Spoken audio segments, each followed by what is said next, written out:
సనాతన ధర్మ పరిరక్షకుడు, మా అధ్యక్షుడు, జనసేన పార్టీ అధ్యక్షులు, రాష్ట్ర డిప్యూటీ సీఎం గౌరవనీయులు పవన్ కళ్యాణ్ గారు ఏదైతే ఆ రోజు ప్రతిపక్షంలో ఉన్నప్పుడు ఆ రోజున తిరుపతి కొండకి దర్శనానికి వెళ్తే చాలామంది ఇక్కడ లడ్డూలో కల్తీ జరుగుతుంది అని చెప్పి ఆయనకి విన్నవించిన క్రమంలో ఏదైతే అధికారంలోకి వచ్చిన తర్వాత ఆయన సిట్ దర్యాప్తును అనుసరించి ఇది తప్పు జరిగింది 2019-24 క్రమంలో తప్పు జరిగింది వాళ్ళ పరిపాలనలో క్షమించమని చెప్పి ఆయన ప్రాయశ్చిత్త దీక్ష చేసి రాష్ట్ర ప్రజల తరపున అలాగే ఏదైతే తప్పు చేశారో దోషుల తరపున కూడా ప్రాయశ్చిత్త దీక్ష చేసిన పరిస్థితి పవన్ కళ్యాణ్ గారు.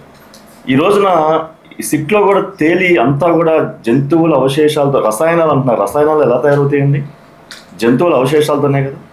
అంటే అవన్నీ ఒక సెన్సిటివ్ పాయింట్. ఇంకా హిందువుల మనోభావాలు దెబ్బతినకుండా ఉండడం కోసం ఇలాంటి చిన్న సెన్సిటివ్ పాయింట్ చక్కగా చెప్తా ఉంటే మీరు దాన్ని ఏదో దొంగ అని చెప్పి పరిచినట్లుగా మీరు చేస్తూ ఉన్నారు. ఈ రోజున నిజంగా ఇది చూస్తూ ఉంటే ఆ రోజున మా అధ్యక్షుడు అసలు ఇవన్నీ చూసే చెలించిపోయి తను తాను తగ్గించుకొని ఈ కూటమి ధర్మం కాపాడాలి, రాష్ట్ర భవిష్యత్తుని కాపాడాలి, వీళ్ళు ఇంత దారుణంగా చేస్తూ ఉన్నారని చెప్పి ఈ కూటమి ధర్మాన్ని కాపాడి ఈ రోజున రాష్ట్రంలో కానీ కేంద్రంలో కానీ అధికారంలో భాగస్వామ్యం. ఈ రోజున ఇంకా కూడా మీరు చెలరేగిపోతా తప్పు చేయలేదు, తప్పు చేశారు.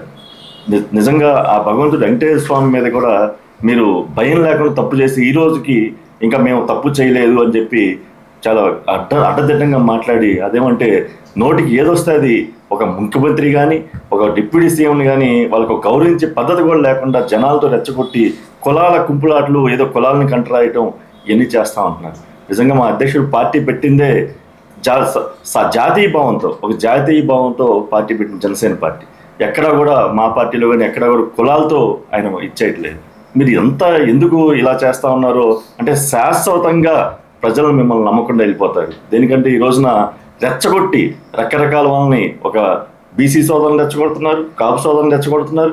అంటే ఇది ఎక్కడికి వెళ్ళిపోతా ఉంది? ఇది చాలా తప్పు అని చెప్పి మేము చెప్తా ఉన్నాం. దేనికంటే చాలా దారుణాన్ని కొడి కడతా ఉన్నారు. మీరు ఎంతసేపటికి దాదాపు 60 లక్షల టన్నులు నెయ్యి వాడితే దాంట్లో 58 లక్షల టన్నులు పామాయిల్ కొని ఆ పామాయిల్ ఎవరి దగ్గర కొన్నారనేది కూడా డీటెయిల్స్ ఇస్తే దాదాపు 2 లక్షల టన్నుల్లో ఈ రసాయనాలు కలిసినాయి. రసాయనాలు దేంతో తయారవుతాయి? ఇవన్నీ ఇంత దారుణంగా ఓపెన్గా చెప్తా ఉంటే ఇంకా ఇంకా ఇంకా మీరు చెప్తా ఉన్నారు. పవన్ కళ్యాణ్ గారు ఒకటే చెప్తారు, ధర్మతాన్ని పాటించి పరమతాన్ని గౌరవించు అని చెప్పి ఎప్పుడు చెప్తా ఉంటారు.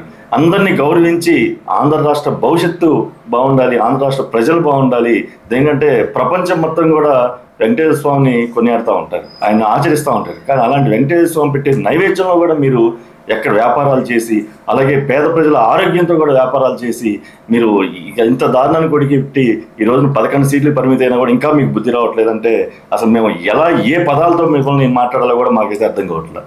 దీన్ని మా పవన్ కళ్యాణ్ గారు ఎప్పుడు కూడా క్రమశిక్షణ, ఒక పద్ధతి, ఒక ఇది ఉండాలని చెప్పి మాకు ఎప్పుడు చెప్తా ఉంటారు. మీరు అసలు రెచ్చగొట్టే ధోరణి, మీరు ఇక్కడ ప్యాలెస్లో కూర్చొని మీ వాళ్ళని రెచ్చగొట్టి కులాలతో కుమ్ములాట్లు అసలు ఏందంటే ఆ భాష అంటే మా వాళ్ళకి రావా? మీరు దానికి మళ్ళీ పెద్ద ఎత్తున మమ్మల్ని కొట్టారు, తిట్టారు అని చెప్పి మాట్లాడుతున్నారు. అంత పబ్లిక్లో అంత దారుణంగా మీరు రకరకాలుగా అంత పెద్ద స్థాయి వ్యక్తిని, ఒక ముఖ్యమంత్రి స్థాయి వ్యక్తిని మీరు అట్లా మాట్లాడుతుంటే ఇంకా ఎక్కడుంది రాజకీయ ప్రజాస్వామ్యం అని చెప్పి మాకు అనిపిస్తూ ఉంది. నిజంగా ఇది వేదంతో ఈరోజు మేము చెప్తా ఉన్నాం. ఇది చాలా తప్పు అని చెప్పి మేము తీవ్రంగా ఖండిస్తూ ఉన్నాం.